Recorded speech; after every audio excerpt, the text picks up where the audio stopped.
Okay, hello everyone. Thank you for joining me again here. Once again, my name is Hiba. I'm going to be talking about what systems thinking is and why it's helpful. So I'm going to start with this quote. It says, if a factory is torn down, but the rationality which produced it is left standing, then that rationality will simply produce another factory. If a revolution destroys a government, but the systematic patterns of thought that produce that government are left intact, then those patterns will repeat themselves. There is so much talk about the system and so little understanding. The way I like to define systems thinking is a way of seeing and understanding complex systems and wicked problems. So seeing patterns, trends, and relationships instead of isolated objects, events, individual and organizations, and really understanding the relationship and the dynamics between these different things. There's a very classic systems thinking story that's told a lot. It's 6 people who can't see touching an elephant. And if you ask each of these people to describe the animal that they're touching, they're going to say very different things. So for example, the person touching the trunk might say they're touching a snake, and so on and so forth. So the idea behind that is that we're all seeing one part of the system and we're all interacting with it in one particular way. And that gives us a very unique perspective. And systems thinking allows us to kind of draw all those perspectives together and then make change based on a holistic view. So why is systems thinking helpful? It allows us to have a systematic approach and a set of tools that we can use to map the system as it is. And then the way that we map the system allows us to develop a holistic understanding of it. And then through that holistic understanding, we can develop really impactful solutions by understanding the points of leverage within that system. All that to say is that by taking a big picture view of what's going on, we can identify leverage points that are going to be impactful and actually create the change that we want to see. And I think one of the reasons that map the system as a competition is really different is that it rewards students' understanding of the problem rather than developing solutions that are short-term and band-aid solutions. So we want to really focus on developing a strong understanding rather than jumping to making a solution. And that's it. I'm going to pass it to Kristin Hasmiller Lich, who is here. Hi, Kristin. What a surprise. I hope I made you proud with that presentation. She taught me everything I know about systems thinking, so, and Dorothy too.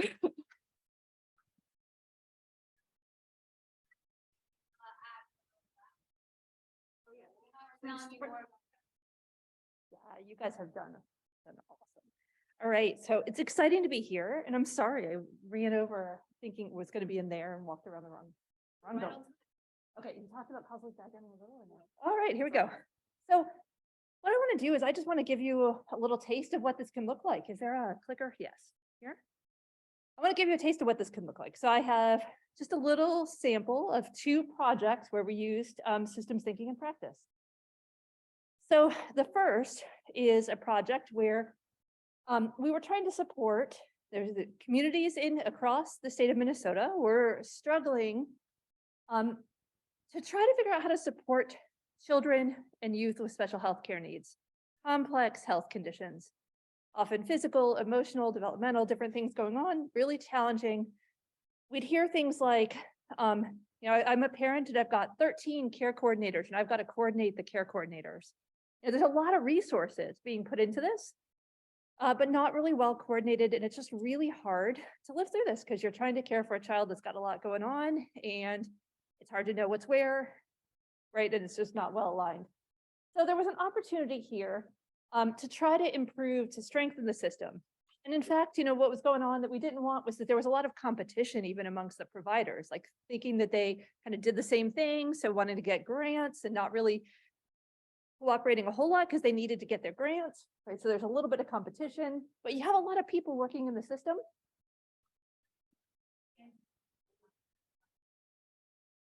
Oh, okay. This is going to be exciting because I can't see that. Okay. We're going to make it work. Okay. I'm going to take this off and hope that that helps. So if I kind of go like this, is that going to work? I know I can't see it. I got really bad vision. All right, awesome. So there's a lot of passion to work with. And so we wanted to really support our state health department partners who were wanting to really address this issue. So we put together a system strengthening initiative. Up front, ahead of time, we really tried to start out by asking folks in the room. We went region by region, brought together about 30 different people who have a different role to play in care coordination. A lot of them providing care coordination, but in different ways through different programs. And what we heard is just all about this passion, tremendous passion, a lot to work with, a lot of knowledge, but a lot of indication that things were fragmented, that it was really hard to make this all work. And so we wanted to really help them use systems thinking to figure out how to rework this puzzle and make things work better. So we used a systems thinking method that we developed here at UNC called system support mapping. And really, when I think of systems thinking, it's about trying to break a system into its many components and understand interconnections between those components. So here what we're doing is we're trying to understand for anyone who has a role in a system, a scope of work, what are their responsibilities? What are their discrete activities that they undertake to get that work done? What are the critical needs that go into their ability to do this? What resources do they draw on to meet those needs? So if they need data, where does that data come from? If they need input from people with lived experiences, who are they tapping? How are they talking to them? And then really after people have thought through all of this, wanting them to articulate with a lot more specificity what they wish for to be better supported for each of the responsibilities that they carry. And so we asked for the parents, caregivers in the room to make these maps because it's a wonderful way to really draw out their understanding of the system and to really share all that they're doing. They often feel very empowered when they do this, but it also really helps document concrete ideas for how we could strengthen the system to better support both parents, but also anyone who's working within the system. So again, we've got slides where we walk through. We often draw this on flip charts when we get to be in person. I've had to come up with virtual versions of this, but you go through what's the scope of work that we're mapping. For that scope of work, who do you start by talking about what your role is, how you identify yourself, put that in the middle. What are your responsibilities or the activities that you undertake? Write each one of those out. For each of those activities, what are your most critical needs? Write those out for each responsibility. We're starting to draw out these pathways. I'm sitting in social work where I think you guys do this very naturally, right? Really trying to understand how what somebody's working on sits within the context of what they're doing. For each of those needs, critical needs, trying to get people to think about what resources, name the resources they're relying on, tell us how well they work, what works about them, what doesn't work about them. That's great information for strengthening the system. And then with all of that in mind, what do you wish for? Either you're stuck on a responsibility or you're missing a resource related to a need, or you want a resource to change in some specific way. So we want to hear those. And then making sure everything's connected. So we're really guaranteeing that we've got these pathways. We're not just saying I need money. That's what we were hearing a lot when we'd start these conversations, but I need this specific thing because I need this resource to change in a certain way. Or I need the specific thing to offset this need where I don't have any resources already so that I can get this responsibility met. So we had everybody in the room make these maps. Here's an example of a parent map. I'm happy to share pictures. Here's folks doing this at the table, at the wall. We've got folks everywhere with colored stickies. And what we were able to do is, first of all, draw out that parent story about what made it so hard. The parents started with this map and they had a zillion things on there. Made it clear that they're doing a lot of work. They've got a lot that they're carrying. And by naming it, we heard it was very empowering to our parents and caregivers, but it also helped to show everybody in the room that there is so much work and improvement to go around that if we come together and we learn like this, we're actually going to have better grant applications because we see how what we need to do fits in the system better together. So we were able through this to articulate what are the common activities undertaken through care coordination. Right, some of these are common across anybody who provides care coordination from a lot of different programs and vantage points. Some of them are unique. We really wanted to know who's doing what. And to really hear kind of thinking, putting this back together as a system, we started to write a care coordination in the center in each of the regions, the communities that we worked in. What are the responsibilities that are in common? What are the wishes? How do we strengthen what's going on in our community? And then we really use that as the foundation for action planning. So kept going from there, but I wanted to show you that way of really getting in and understanding who's doing what and what resources they need to be supported in a very complex system. Okay. One more, just real quick. Okay. So here's a project where we were, big idea here is that there was an opportunity. There's a paper about this, so I'm going to go fast. I just want to orient you to this, but you can read more about it. There was an opportunity to improve policy in a community. They'd done a health impact assessment and found that there was a strong association between alcohol outlet density and crime, and they wanted to reduce crime. And so there was an opportunity to change zoning policy, and they reduced the number of alcohol outlets. This zoning policy change was made. But then after the fact, there was some concern that the outlets that were closing were outlets that were neighborhood owned, family owned, local owned, in vulnerable, in low income neighborhoods. And so there was a fear that this policy change was going to exacerbate disparities. And so we wanted to come in. I got called in to help facilitate, but it's my colleagues that were really doing the work. Wanted to really try to figure out what we need to do to wrap around things to try to address, to get underneath, do away with those disparities. And so we wanted to come in. We used causal loop diagramming in this case. So here's just a little story about the health impact assessment and the zoning policy change that was made. So we came in, and from the health impact assessment, as we often do, the evidence was really based on associations. Right? There's studies that show there's an association between alcohol outlet density and crime, but we wanted to really know why, like what's underneath that? What is the mechanism by which we think the zoning policy change is going to improve things, make sure it's going to really happen here, and that we get the benefit out of it, but that we also make sure that we're trying to protect against any unintended, undesirable consequences.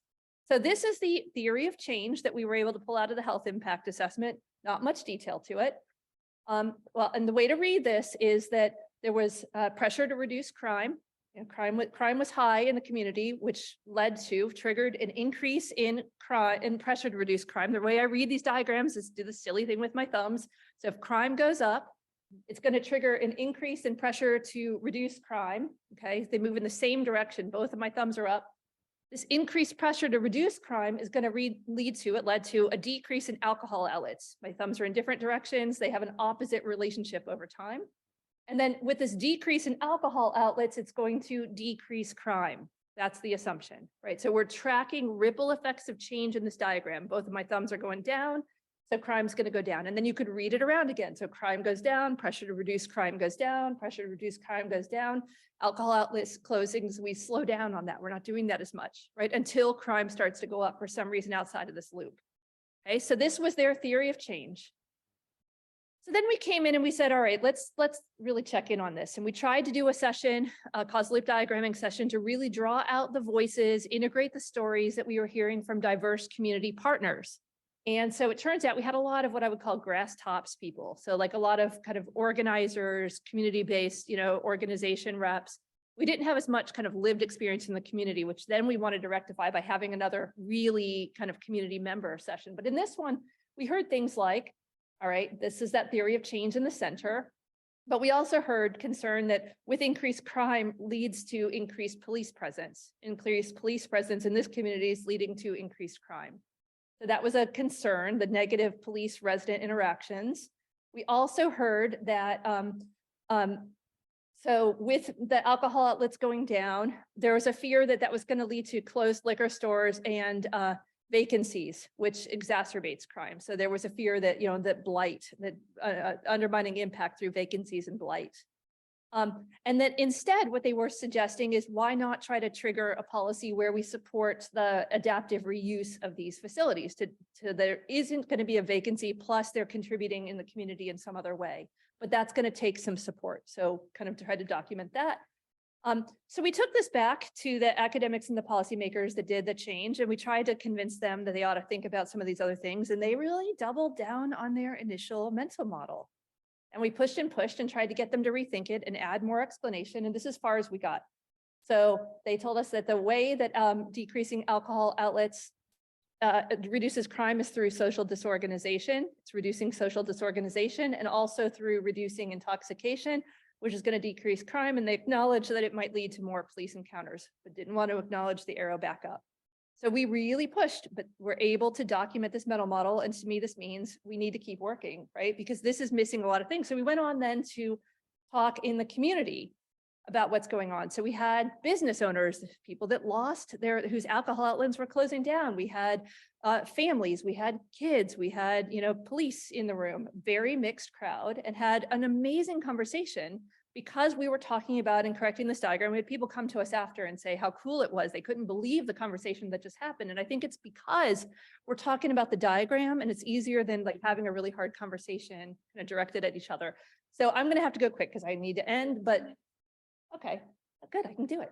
All right, so you got this inner loop, which is the same one as before, but with the added detail from our academics and policymakers about social disorganization. But then we also heard that the fear was that if alcohol outlets close, right, alcohol intoxication is going to go down. Wait a minute, make sure I'm getting this right. Alcohol outlets close, alcohol intoxication will go down and crime will go down. So that's true and that's good. And that's kind of how they were thinking about this. They bought into that. But then there was this concern that as alcohol consumption goes down, intoxication goes down, there's going to be an increase in unmet need. There's this idea of self-medicating came up in the community group, which would trigger some illegal alcohol sales. Illegal alcohol sales, we're going to, meet the unmet need. We're going to get alcohol somehow, right? Unless you have other supports in place to help people meet their, the needs for self-medication in some other way, right? More healthy way. But if we don't have that, then we expect this shift. And then the problem is that illegal alcohol sales are associated with more crime. So illegal sales increase vulnerability to crime. And these are the labels, the loop labels that you're seeing here underneath the little circle. These are labels that were given by the community groups. So this is their words trying to describe these stories. So that was a real concern that this is going to make things worse. And in fact, not only is it going to lead to illegal alcohol sales, after-hour sales, but it might also lead to use of other substances. So we're transitioning to illegal substances, which is also associated with or going to trigger more crime. And then over here, we also heard that, sorry, I'm going to step over just to make sure. Okay. This was an interesting story about how these outlets are also a gathering space. These are community gathering spaces. People would come together, they'd buy lottery tickets, they'd stand outside and talk. And so when those are going away, now this kind of gathering place that you used to have is gone, and now it's loitering, right? Which could trigger more crime, right? So people get kind of picked up because you don't like people kind of gathering in the neighborhood. And then also this concern that the social disorganization, the more of that leads to more crime, more police encounters, and that this is a vicious cycle. Also talked about how if somebody has to go to those stores for other reasons, we heard about accessing ATMs and things like that. You're going to go somewhere else, but now you're traveling outside of your neighborhood, and the police in the room and the kids in the room said, I get picked up when I'm seen outside of where I should be, right? Because this is lot to be associated with crime. So we heard that that was going to lead to increased police encounters. We also heard about how just this vicious cycle of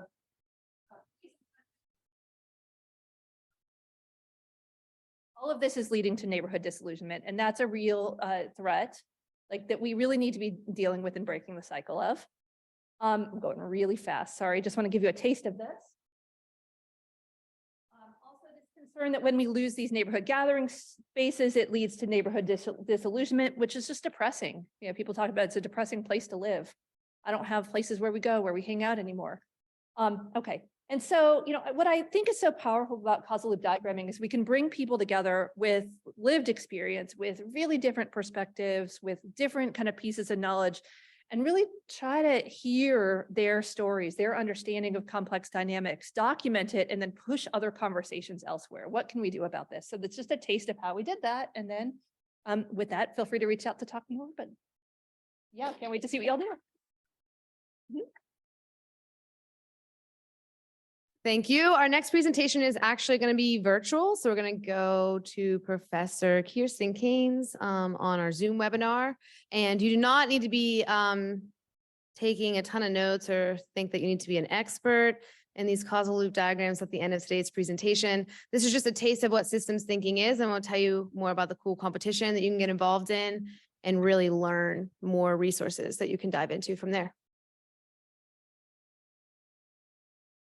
Kristin, are you there? I'm here and I'm ready for you to move to my first slide. Oh, I do that? Yeah, Kimmy, thank you so much. You're welcome. So thanks for inviting me. I'm really glad to be with this group and I'm excited for your work.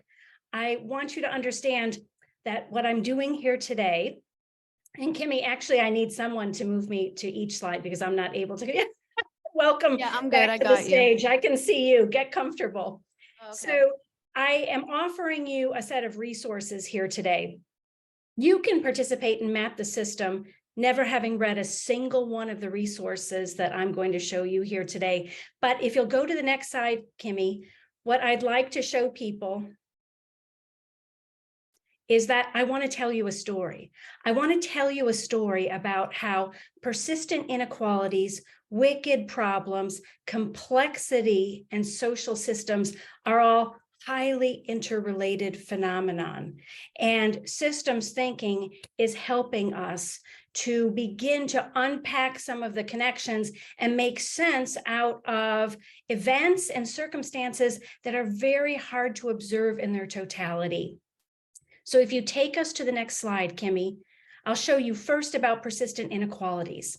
If we're starting on the left side of this slide, this is a paper recently written by a team of European health scientists trying to figure out why it is that a recognition of the social determinants of health hasn't somehow broken down persistent health inequalities. And their conclusion at the end of their paper is that as researchers and practitioners, we're not quite skilled enough yet to understand how highly interactive elements of our social systems are in shaping health inequalities. And what they call for is more systemic research, mapping the system type of research, much like what Kristin just showed us. On the right side of the screen here, we have at the top a reference to a paper from Thomas Piketty, an economist who you might have read in the New York Times, or if you're reading economics journals, but he's reviewing in this paper theories of persistent inequality related to intergenerational mobility. In the United States, we talk about ourselves as a mobility society. Any hard worker can move up the ladder, but somehow the evidence doesn't bear that out. What is it that explains the fact that where you're born shapes how much education you'll get and how much you will earn across a lifetime? That's not the society we were hoping to build. But how can we learn to see the system of our society better so that we can find those leverage points that Hibba was talking about, where to intervene? Just below that is a little snapshot from the Opportunity Insights website. Some of you might know about this website and the Opportunity Atlas. These are the projects of Raj Chetty, also an economist, and widely written in the New York Times as well. What you're looking at here is the data page. So one way to begin to see systems is to look carefully at patterns in data that might not be so easy to see, especially considering that what is related to economic inequality and intergenerational mobility is broader than just jobs and earnings. It has to do with wealth generating sources, with housing, with education, with the region in which you're born. All kinds of things are tangled up like a ball of yarn. And so, Kimmy, you can take us to the next slide. And when we notice that the problems we're trying to work on are all tangled up in other kinds of problems, we use the term wicked problems for that. So the original, and it's not the first use of the term wicked problems, but the original kind of formulation in a publication came from Whittle and Weber. These dilemmas in general planning theory, these were planning scientists, planning practitioners who observed that scientific knowledge, and particularly gains in scientific knowledge, could allow people to solve important problems. You know, we need a national railway system. We need a national highway system. We need to bring clean drinking water to neighborhoods as they develop.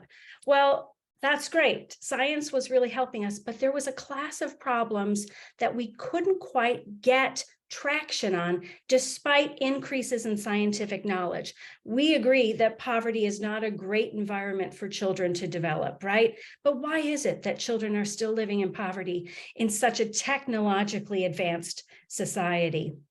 Well, because poverty is a wicked problem, according to Rattel and Weber. And what's interesting is the term wicked problems, you would think once we named it, well, then we can solve that, right? But that's not the way a wicked problem works, because a wicked problem is difficult. As you begin to incorporate voices, you'll find out that people see the problem differently. They see the causes of the problem differently. They see potential solutions differently. And so achieving consensus across social groups is required, and that takes time. And so you'll see that Kate Crowley and Brian Head are writing in the most recent years that this is still a very enabling term. It's important for us to consider, and the evidence is still strong that we're grappling with a number of wicked problems. And I bet many of you who are listening and starting to think about what you might take on in the Map the Systems competition is really a wicked problem that somehow has stirred in you a sense that this isn't right and I want to do something about it.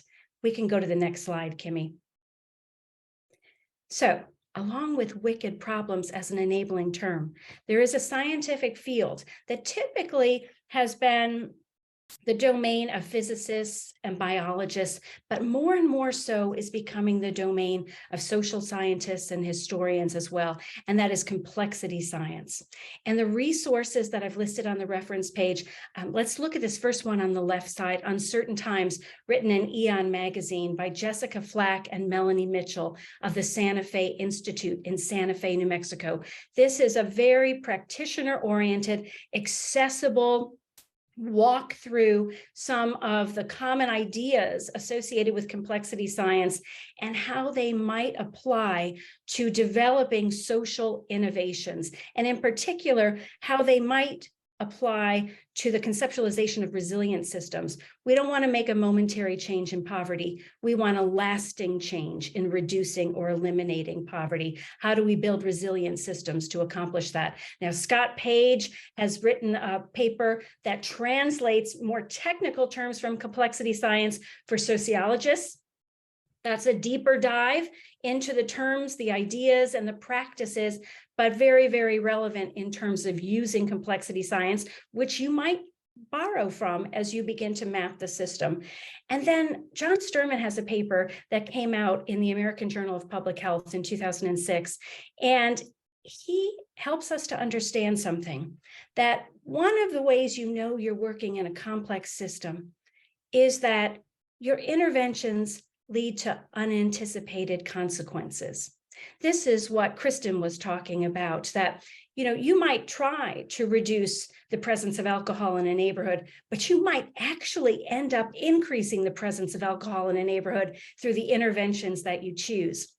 And so what John Sterman is recognizing is that there's a need to map systems, but also to learn from those mappings and begin to revise our mental models. You heard when Kristin was describing her work in the community that there was some folks getting entrenched in their original mental model despite competing and conflicting evidence. Well, how is it that we can form processes that folks might be able to take up new evidence and revise those kind of deeper assumptions that drive their choices of interventions? So let's move to this last slide, Kimmy. So that brings us to the notion of social systems. How is it? This work is not the work that a person does locking oneself in their office and reviewing published papers. This is social work by definition. This is work about social systems, maybe biosocial systems, ecological social systems, but social systems. So if we look at that little box on the upper right, Jay Forrester is considered to be the founder of system dynamics. And in a paper written in the 1970s, he outlines a very thoughtful argument for the counterintuitive behavior of social systems. And his key takeaway is that the way we as humans have learned to operate in the world, I don't have to test out how a door works. I've used a door multiple times. I can figure out the cause and effect of doors and use it effectively. Our techniques for moving smoothly through the world are not helpful when trying to understand complex social systems. That's why we end up with some of those counterintuitive or unintended consequences that John Sterman lists out. As an example, you can think about the introduction of antibiotics in healthcare to reduce infections, which could lead to an increase in infections and the intensity of infections as antibiotic resistance occurs among the bacteria that affect human bodies. So there are these unintended consequences in human social systems.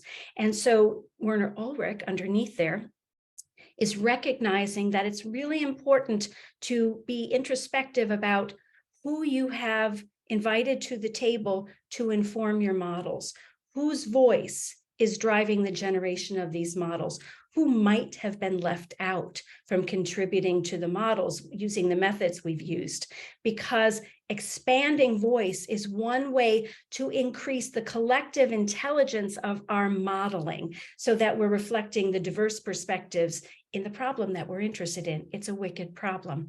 On the left, this is an article by Chandra Ford, where she has basically designed praxis for anti-racism research in healthcare, recognizing that some voices that have been left out of the table in terms of designing and evaluating healthcare are reflective of the structural racism that is present in our society. And if you want to get better models of health intervention, better models of health evaluation, you've got to find a way to work with those voices, and in particular, understanding how structural racism is at work in the systems in which we work. So in the final two slides, I've just listed the full references for each of these articles I've described. You may have a copy of these slides if you think that anywhere in this story, you heard something that you want to know more about. Thank you very much.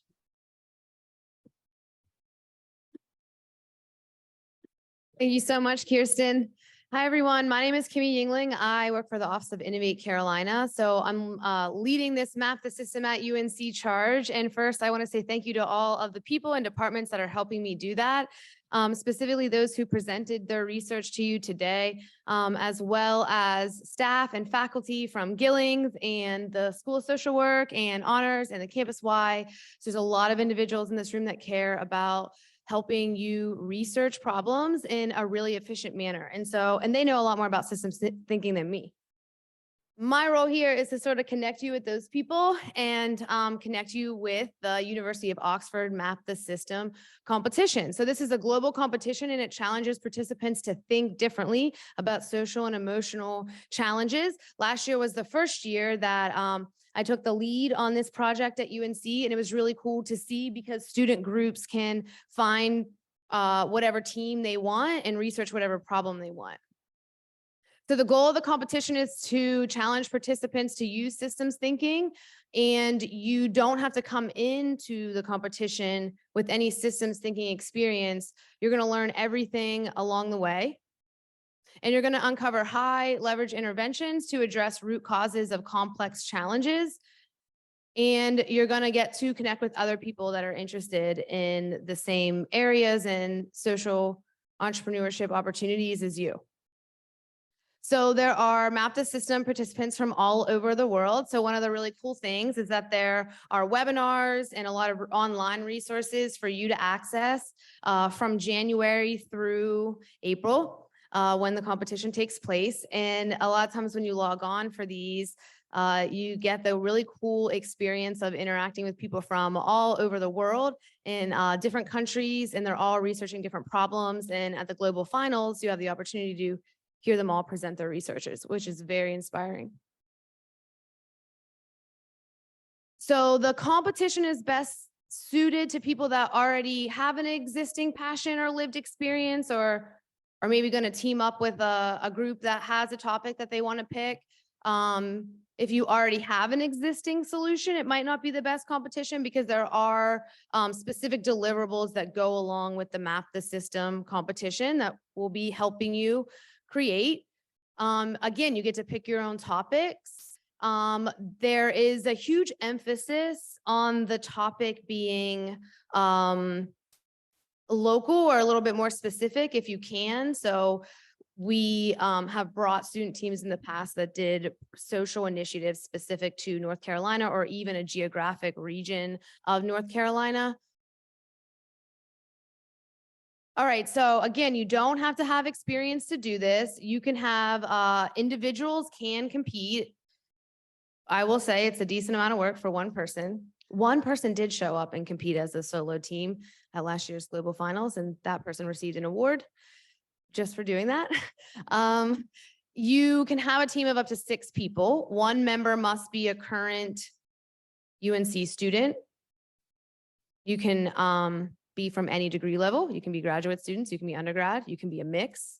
Oftentimes, you're going to have a stronger project if you have various disciplines represented on your team. And you have until the end of January to register. So since you're here today, hopefully you register on Eventbrite. If not, we need to get you to register. We have your contact information and we'll be in touch with more information and how we can help you along the way. So this is just, again, big view, big picture, so you sort of know what it looks like. You will submit sometime in April. They haven't gave us those exact dates yet. And there's 3 deliverables: a visual system map, a written summary of research, and a detailed bibliography. And you'll also be expected to prepare a presentation because we have a UNC final event here. And then obviously one team goes to the global finals. This year there's talk of a regional finals, so that's exciting. NC State is really close to signing up, maybe next year, but I am excited to see if we can get many universities. We're really lucky where we're located to get stronger teams across our submissions to the Map the System competition. So next steps. The first thing, you should join this group me so we can all be connected in there. Appropriate things to put in the group me. Maybe you're interested in a certain topic, you're already working on something and you're looking for team members. That's a great place to throw that information out there. Or you're looking to join another team. Sometimes we do have solo students and we will try to find and match you with a group as best as we can.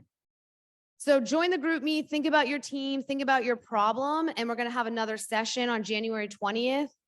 We don't have a registration link for that yet, but we will soon, and we'll email it to you. And then keep in mind, you will have to register your team by January 31st. Now that's when the work really starts, after you register your team. So we're going to help connect you to different mentors around campus. You also should find your own mentors. So you are actually helping me and everybody else here that's working on Map the System at UNC build our network by finding faculty that could advise you in your area of expertise, because everybody has a different problem that they want to solve. So there'll be plenty of systems thinking guidance from the University of Oxford, but you might need some specific guidance in an area that you're researching. And so feel free to find faculty and staff, community members that can help with your research. And that's what will be all happening January, well, mostly February, March timeframe. We'll have office hours that you can sign up for with faculty at UNC that are working as mentors and advisors. There'll be webinars online, and there'll be resources online too through the University of Oxford. Uh-oh.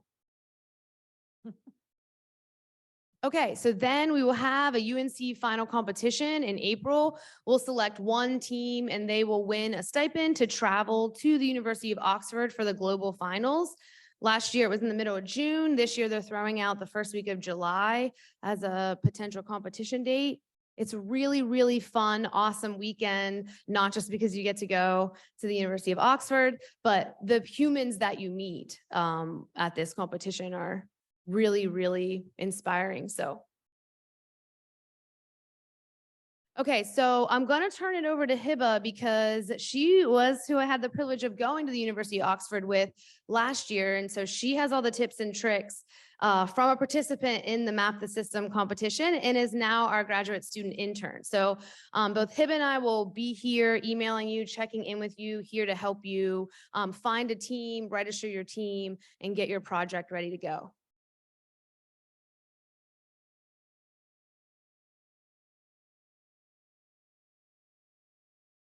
So I will be talking about some of the things that we did for our project and how we approached the work.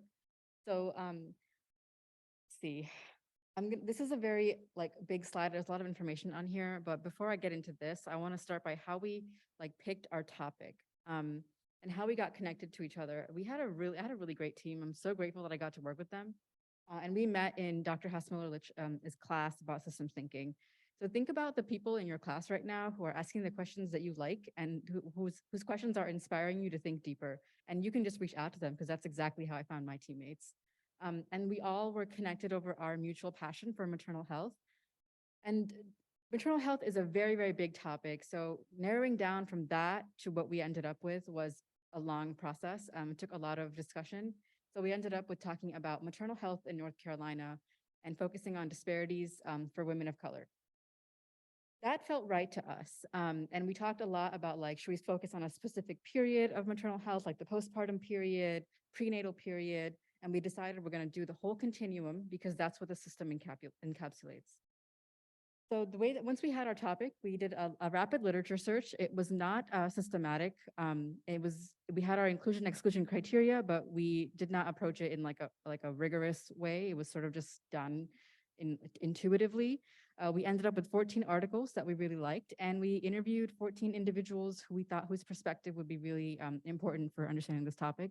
That includes parents of young children, doulas, midwives, family physicians, and I think we had one organizational nonprofit leader in there too.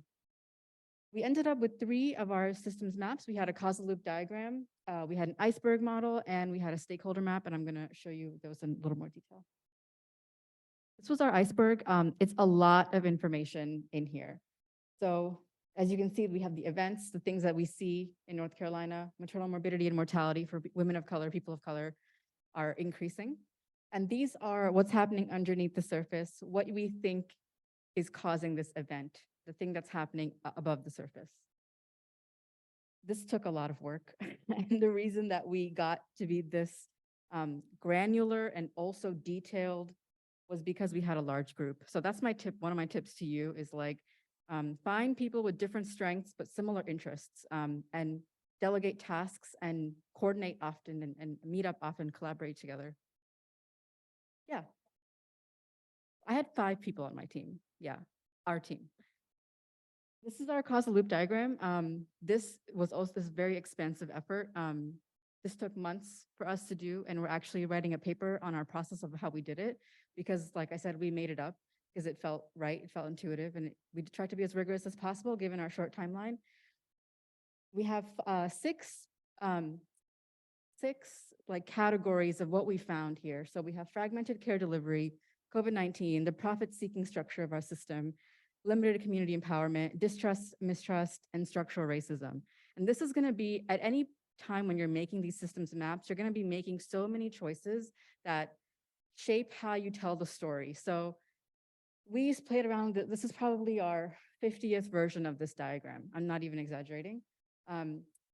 So we decided that we're going to use color to show the different categories of what we found, and then we're going to kind of try to group them together. And the middle circle is our outcome of interest, so maternal morbidity and mortality in North Carolina.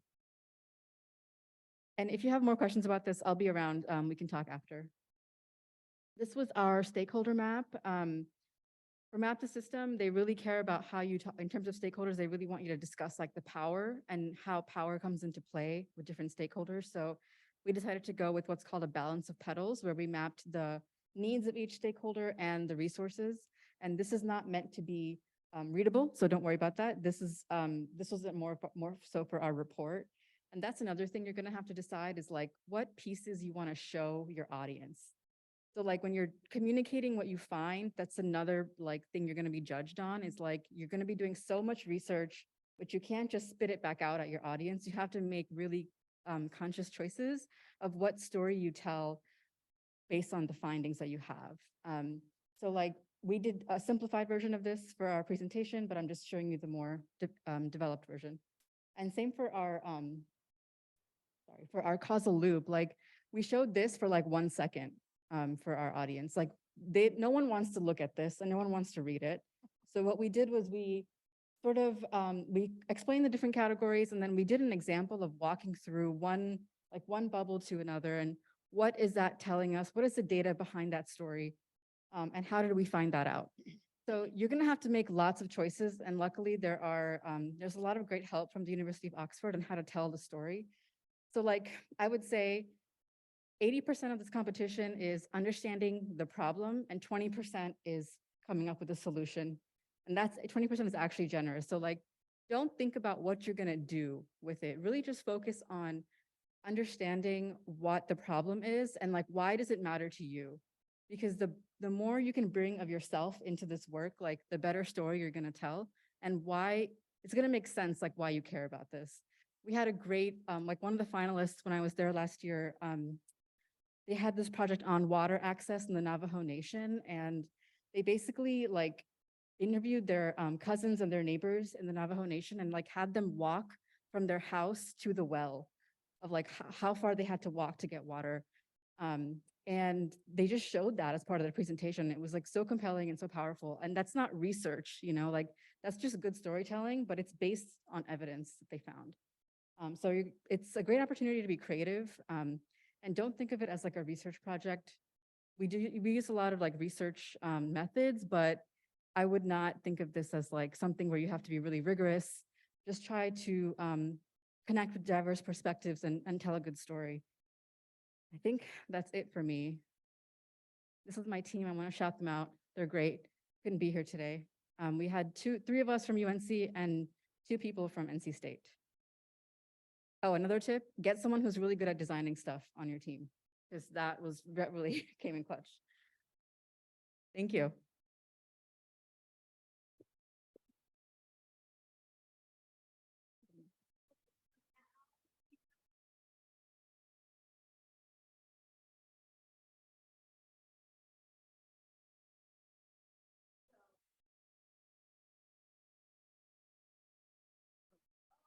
Oh, I love the box. Yeah. So question on the timeline when you were working on your project, how long, when you say it took it took a while to come up with your topic, like what were like month by month from November to June? What did that look like?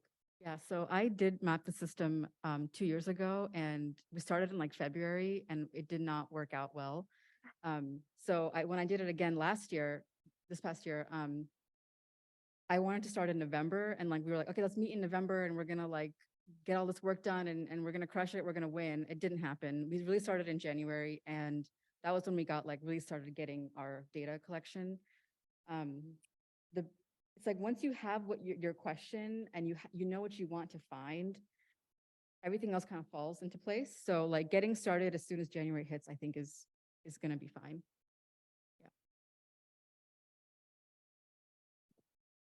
Ready? If you were to do the same topic, everything like this version of it again, what would you have changed and why? Like change the topic or change like our methods. I'm sorry, I guess more the methods. If you want to go topic though, that's allowed. Yeah, I like the topic. I like the way we approached it. I think in terms of methods, I think I would have focused more on storytelling. And that's why like I kind of emphasized that in my presentation, was because like we were like 5 PhD students. So all we knew was like how to do research, and we're like really good at that. And so we focused on that. But like when you get to the finals, like they really want you to do like a TED Talk. And they showed us examples of like TED Talks that we should emulate. And we did not do that. So like we kind of had a very like academic, like kind of like how I'm talking to you now, but like way more tight. So I think the way I would change it is just really like having a polished presentation and telling a really compelling story. I think that's what the finalists really like set them apart. Right. How did you map power? Was it like key informant interviews and you're like, hey, do you have power? Like, how did you do that? Yeah, that's a good question. So we kind of just did what like we thought was right. And we had like some sources, and it came up in our interviews without us asking. So like a family physician was like, well, I think that like I have a really like I can be a very influential actor in the system, but like I'm underutilized as an actor. But I think I have a lot of power. I just as a field, like we're not really exercising it. So like that was something we took. So like people talk about power in our interviews a lot, and like you don't really need to ask. It's the data is there. And so based on just having done all the interviews, we kind of knew what the view of the system, what the data was telling us about power in the system. I think we have a question here. Do you want the box? Okay. I'm not very good at throwing things. Yeah, so I had a question about your causal loop diagram. What were those nodes that had great outlines? What was that to signify? So, okay, so like we had a lot of connections in all the circles that you saw. And like, we only really like colored the connections that sort of went together and like came up multiple times. So like we had a way of quantifying how many different times like a causal connection came up in our data. And like, this is like 5 PhD students. We went about this in a very like methodical way. We tried to. So like the more times something came up, the more like thicker the line was, or like the more color it had. So the grayed out lines are kind of like, they're there in the data. We like them, but they're not really telling us the story. They're kind of like one-off, like offshoots, or it's just not something that we can really like follow up with. But like we wanted to highlight the things that were like coming up a lot, and the things that were actionable and things that contributed to our narrative. Thank you.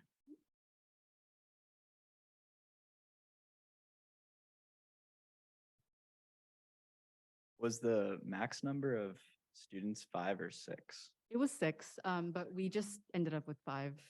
Okay, cool. I think a lot of the teams were like 4 or 5. Yeah. Hi, I have 2 questions. The first one is, in your opinion, what do you think made your presentation be the winner?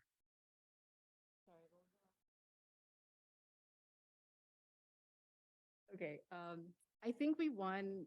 Everyone's presentation was so good that year. Truly, I had no idea we were like gonna win. I didn't think we would, to be honest. I think we just won through just like brute force of how we approached the problem. We had a lot of data collection that we did, like primary data collection. We, screened 900 plus articles. Like we just did the most work. And I think we really put in the time to like create like really good stories. But it's hard to say because everyone was so good. And I still don't know. Kimmy, I don't know if you. Yeah.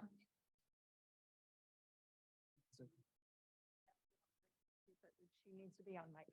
Yeah, I would just echo what Hiba said. Their team did put a lot of work in, did a lot of research, had good visual deliverables, but it was a tight race. I think we had 4, do we have 4 or 5 at the think it's UNC 4. finals? So we have, usually break it down to a smaller group, but it is a tight race. Use the mentors that you have because they are often the reviewers. Just want to make sure people are online joining us, so if we don't talk into this, they can't hear us. The second question I had is about the skills that your peers had. You said that one of them had graphic design skills. What other skills will come useful? Yeah, it's a great question. So we had 2 people from NC State who were getting their PhDs in design, and they were working in like a maternal health lab. So they had like the perfect like combination of experiences for our team. So like Sana was a great UX designer, and that's like her work. That's what she does. So like all of our slides like looked really beautiful and like really put together. And she had that like maternal health like experience as well. So she was familiar with the content. Like Ronak was the guy who like just like the causal loop mastermind, and like that just like really jived with him, and he really liked it. And he developed our whole like method of approaching that work. Do Young was a covidence expert. So covidence is what we use to screen all of our articles. She developed our methodology for that. Sharita was our policy person. She has master's in policy. So like, it was just magic when we all came together. I'm getting my PhD in maternal health. So like I have a lot of the content expertise. And really like, we're all passionate about this. And it just worked really well with all of our complementary skills plus our shared passion for the topic.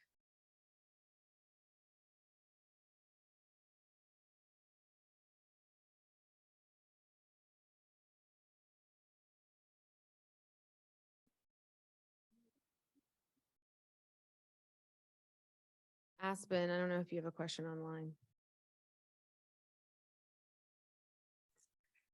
We had a question about what would make their work stand out at the UNC level. So I think the response that Hib already gave covered that one. One more?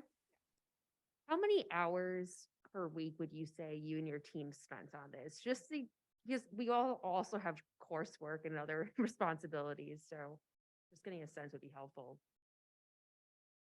I'm gonna answer this very honestly. Please do, honestly. So like our team, like when we first like got together, we were like, we're doing this to win. Like we really wanted to win. We're all like really competitive. So we kind of treated this like it was another class. And that got really hard. Like you really have to make decisions between like coursework and like doing this. But like I found myself procrastinating on my coursework because I really wanted to work on this because this was like something that we built from the ground up and we decided all our methods and our question. And so like it was a passion project for us. So we put a lot of time into it. I would say on a weekly basis, maybe like 2 to 4 hours. And that includes like the 1 hour meeting we had every week.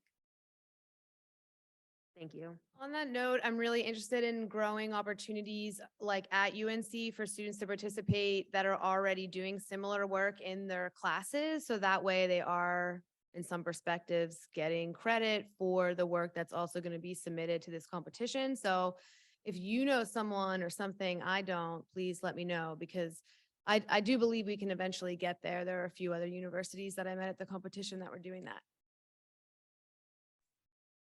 Okay, on that note, thank you, Hiba. There were a couple slides that didn't show up, and I want to make sure everybody knows all the departments and faculty and staff and mentors that we have on board to help you out. So when we go across the hall for some snacks and drinks, I'll have these slides.